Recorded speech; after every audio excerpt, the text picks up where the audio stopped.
This is Outnumbered. Hello, everyone. I'm Kayleigh McEnany, here with my co-host, Harris Faulkner. Also joining us, Michele Tafoya, Noah Tishby, and Pete Hegseth. The White House is brushing off concerns raised by top Democrats in the New York Times. There were 50 of them. Their concerns were about the president's age, stamina, and potential liability if he runs again in 2024. The White House, though, insists it's a go. Press Secretary Karine Jean-Pierre had this answer when pressed by our own Peter Doocy. Is the president running for re-election? The president, as you know, has been asked that question many times, and he has answered it. His answer has been pretty simple, which is, yes, he's running for re-election. And yet, just hours later, the press secretary seemed taken aback when asked about 2024 on CNN. Does the president have the stamina, physically and mentally, do you think, to continue on even after 2024? Don, you're asking me this question. Oh, my gosh. He's the president of the United States. You know, I can't even keep up with him. We just got back from New Mexico. We just got back from California. That is not a question that we should be even asking. I mean, the part where it's, oh my, he's the president of the United States. Harris, that's why we are asking the question. That is why we are so concerned. No, it's because Don Lemon actually said, does he have the stamina to be that? I mean, the whole world is watching the same thing. And sooner or later, you have to call a cat a cat. I want to know, though, if she's not keeping up with them, why is that? Is he wandering around like he has, like following the Easter Bunny at that one event because he was talking to the crowd and shouldn't have been talking to the crowd about politics or whatever it was? I mean, these are legitimate questions. We can find delicate ways to ask them or indelicate ways to ask them. But the bottom line is he going to be fit to be president? He's almost 80 now in November. By then, he'll be 82.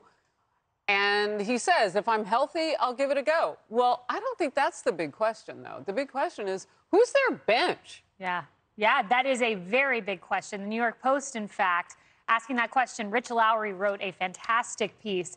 Let me read an excerpt because it's pretty brutal, Pete, about who could come next. Harris is the single best argument for... Not Harris Faulkner.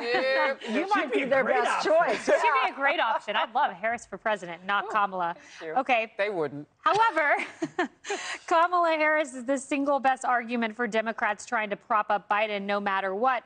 He says Kamala Harris has the authenticity of Hillary Clinton, the charm of Al Gore, yikes, and the common touch of Adlai Stevenson. It's true. I mean, they look around and they don't have anybody else.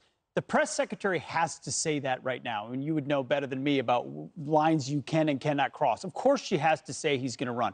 But, Michele, you'll appreciate this as a fellow Minnesotan. I say every year that the Minnesota Vikings are going to be Super Bowl champs. I have to say that, even though it's been over 50 years of futility.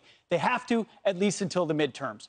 This was headquarters, New York Times, putting out an order that this guy ain't going to cut it in 2024. When you've got 50 Democratic strategists almost universally saying it can't be Joe, that is a reflection of the powers that be inside the Democratic establishment saying if we want a shot at winning in 2024, forget about 22, that's a foregone conclusion. Yeah. It's not going to be Joe Biden, but then to your point, you look around, I don't know who it is. The one hope Democrats might have is the Republican Party also didn't see Donald Trump coming in 2014.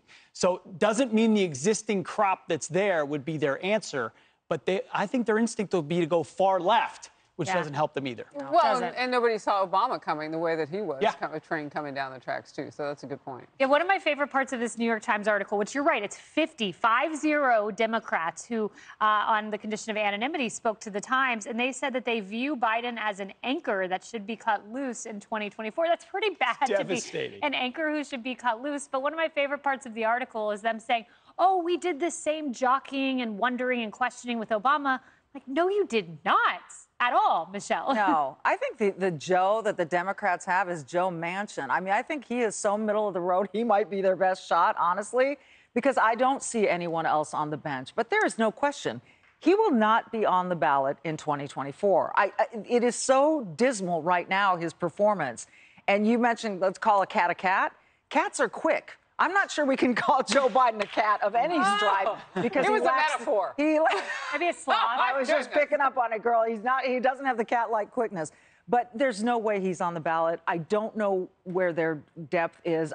Maybe there is someone coming down the pike. If that's the case, I have no clue who it is. But I honestly think Joe Manchin is so kind of middle of the road. He might be the most attractive Democrat to Americans in general. I don't know. Is that crazy? He doesn't have a prayer in this. That's only Democrats. Exactly. Well, Joe he's got the D, so maybe they'd vote for him regardless. Joe Biden, not a cat, maybe a sloth. I don't know. There are a few animals we could draw parallels to. Here's someone who embodies, I think, where the Democrats stand today. Watch AOC on 2024. President Biden, he is saying he's going to run again in 2024. Will you support him? You know, if the president chooses to run again in 2024, I mean, first of all, I'm focused on winning this majority right now and preserving a majority this year in 2022. So we'll cross that bridge when we get to it. That's not a yes. Yeah, you know, I think we should endorse when we get to it.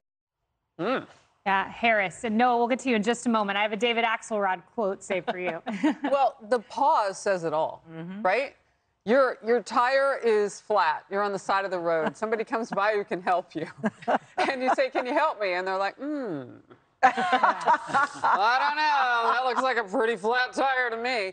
I mean, can you blame her? Yeah. He's been disingenuous to that side of his party. He wanted to flex for it, but he couldn't, because now we're in a gas crisis, and we're going to have to either drill for oil, which, oh my goodness, how are we going to do that? Or go to Venezuela and Saudi Arabia and beg. Right? So he's not flexing for the side of the party that he was supposed to. So, yeah, they're looking at him and saying broken promises. Broken promises, that's right. And David Axelrod, Democrat strategist for Obama, he raised this point. The presidency is a monstrously taxing job. And the stark reality is the president would be closer to 90 than 80 at the end of his second term. That would be a major issue. I mean, I've never thought of it in those terms. Yeah, that's true. It's an interesting question. Look, I don't want to get into ageism here because this is something that obviously, you know, as a woman, we understand that this can be a problem. Amen. But I'll tell you, yeah, and right? We're not doctors. Exactly. First of all, exactly, we're not doctors. So we're not going to get into it. But I'll tell you, I'm an average person. I'm the regular Joe, right? And I'm looking at gas prices, and I'm thinking to myself, this should be a problem that the Democrats should look into, as well as the Republicans. I live in California. I'm the only Californian here on set, right? And I live in California. I bought a Prius because I thought I'm doing the right thing for the environment and for my wallet, honestly. And lo and behold, right now, filling gas in a Prius is almost like filling gas in a Porsche, right? And this should be something that the Democrats should focus on and actually sell this to the people, to the American people. And this is something that we're all, as an American citizen, I'm looking at it going, yes, find me a solution. We can actually lower my gas price and my living expenses. Without having to go to Saudi Arabia. And meanwhile, the press secretary said yesterday we're well positioned to handle what's happening. I mean, I just don't know that this is the winning message. I think it should be what you're expressing, Noah, which is concern. It's the economy, stupid, and it's my gas pump, and it's my car, and if I can't make it to my doctor, as I saw on your network, right, in order to get tested, get my treatment because of gas prices, this is the major problem that we need to look into. So you're talking about the EMT services, the ambulance services up in Isabella County in Michigan, and that's spreading. I have a question for you, though. You're having grid issues. So even if you were, Power grid. you're having California? electrical grid issues. There are a lot of issues. Between the wildfires and everything else. And there's a forecast that even if everybody drove electric cars, you guys would be in as much trouble then. Right now. You're absolutely right. Look, I think that in terms of the climate and in terms of generally speaking, looking at how to better the environment and not have these wildfires, this is something that needs to be an international effort. This is not something that only the U.S. or only China, only this, only that. Everybody together needs to actually come to an agreement in this. Whatever this transition looks like, though, from Biden will not be pretty. The Obama folks don't want to let go of their access to the White House. They're effectively running the Biden White House right now. You believe that? And I think they'll make an argument that they would want Biden to run against Trump should Trump run in 2024. I'm not saying that's right. No, you're starting to see that rumbling as a defense of him attempting to run in 2024. And we have to run, but I personally think Biden's too stubborn not to run. Look at Afghanistan. Right. He was told by the generals, don't do this. He did it anyways. He's too stubborn. He's running. Watch out. He'll get primaried.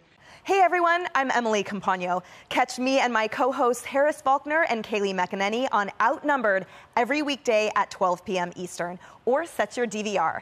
Also, don't forget to subscribe to the Fox News YouTube page for daily highlights.